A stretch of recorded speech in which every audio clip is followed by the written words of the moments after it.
पुराण के रूप में और शिव पुराण के रूप में। बोले हर हर महादेव।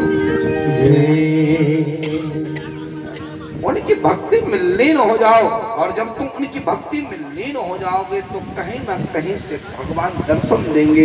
इसलिए शास्त्र कहता है सपने में भी किसी ब्राह्मण देवता का निंदा नहीं करना चाहिए।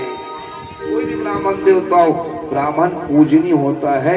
आपका काम है ब्राह्मण की आशीर्वाद देना, चाहे कुछ भी रहे वो ब्राह्मण अपने कर्म को वो जाने। हमारा सिद्धांत है, वेद के पाठ्य ब्राह्मण को कहा गया है, कभी भी भागवत कथा करवाना है, शिव पुराण कथा करवाना है तो ब्राह्मण देवता से करवाइए। और जब ब्राह्मण देवता से आप कथा कराओगे तो आपका घर भी पवित्र होगा, आपका परिवार भी पवित्र होगा, तुम्हारा पूरा संसार पवित्र होगा और तुम्हारा सात पुरखा पवित्र होगा। बोले वृंदावन कथा के अधिकारी पंडित है, मैं नहीं, कोई भी ब्राह्मण देवता हो, सब ब्राह्मण को पूजनीय है। क्योंकि मानस में गोसाई जी ने साफ कहा है, विप्रधेनु सुर संत हित और लीन मनुज अवतार और निज इच्छा निर्मित तनु माया गुण गोपाल। ब्राह्मणों के हित के लिए, संतों के हित के लिए, साधुओं के हित के लिए, देवताओं के हित के लिए ही भगवान का अवतार कलिकाल कलयुग में होगा। इसलिए ब्राह्मण पूजनीय है भैया। हर ब्राह्मण के ऊपर में, हर बुजुर्गों के ऊपर में आप भगवान देखिए। सबसे बड़ा कलयुग का भगवान होता है माता और पिता।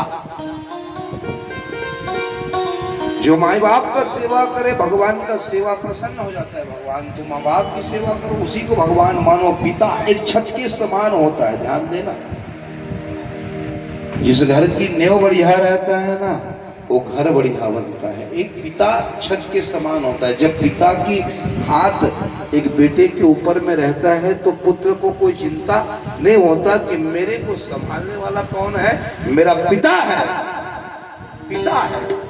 और जिस दिन पिता घर को छोड़ के जाता है ना, उस दिन पता चलता है कि बेटा तू अब अकेला हो गया। हमको लगता है माँ बाप क्या करेंगे, अरे माँ बाप के रहने से भैया तुम कहीं जाओगे तो तुम्हारा घर खुला रहेगा।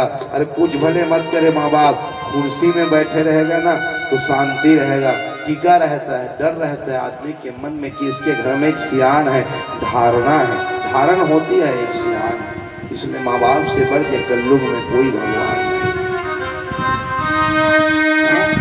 जिंदगी में माँ बाप की सेवा करो भाई, सब कुछ मिल जाएगा। बनावटी है ये संसार की दुनिया, ये संसार बनावटी की तरह होगा। सुख के साथी दुनिया में भाई, दुख के साथी ना कोई। जब सुख रहेगा तो दुनिया साथ देगा, दुख के समय अपने माँ बाप भी छोड़ के चला जाएगा, संसार छोड़ के। बनावटी है दुनिया, लेकिन अगर तुम भगवान से नाता जोड़ के रहोगे, ये तुम्हें सुख में भी साथ देगा और ये तुझे दुख में भी साथ देगा। बोले हर हर महादेव की जय। आज जगत जननी माता सती मैया जो है भगवान शिव के साथ अगस्त मुनि के आश्रम में भगवान राम की कथा को सुनने के लिए निकले हैं। श्रवणम मनम कीर्तनम, भगवान की कथा को सुनना चाहिए, बार बार नहीं मिलता। हम लोग तो सुनाने वाले बार बार सुनाएंगे, यहाँ सुनाएंगे, वहां सुनाएंगे, जहां भी भेजेगा भगवान वहां